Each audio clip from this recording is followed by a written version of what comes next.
İzahlı test 11-ci hissə 5-ci sinif ingilis dili.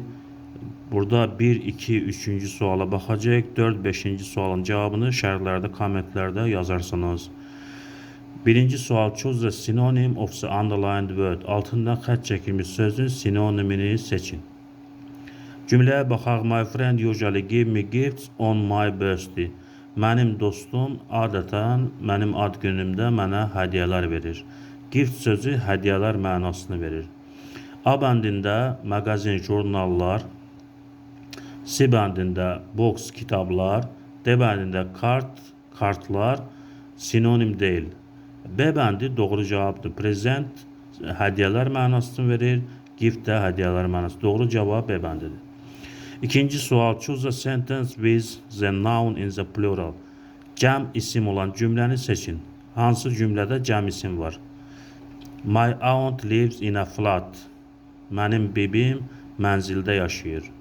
Burada aunt sözü təkdədir. Bu olmaz. A bəndi doğru deyil. C bəndində my new blouse is expensive. Blouse ismi var. Blouse kofta deməkdir. Bu da deyil çünki blouse təkdədir.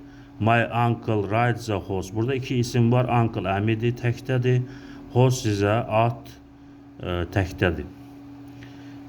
B bəndində the socks are red and yellow. Corablar qırmızı və yaşıldır, sarıdır. Corablar qırmızı və sarıdır. Burada socks sözü corablar mənasını verir. Socks həmişə cəmdə olan isimdir. B bəndi doğru cavabdır. Üçüncü sual, choose the correct articles. There is juice in the bottle. Juice is fresh. Haqqında birinci dəfə danışdığım ismin qarşısında qeyri-müəyyən artikl ən işlənir. Amma juice sayıla bilməyən isimdir. Sayıla bilməyən isimlərin qarşısında qeyri-müəyyən artikl işlənməz. Deməli, birinci tərəfdə heç bir artikl işlənməz. There is juice in the bottle. Butulkada meyvə şirəsi var. Meyvə şirəsi təzədir.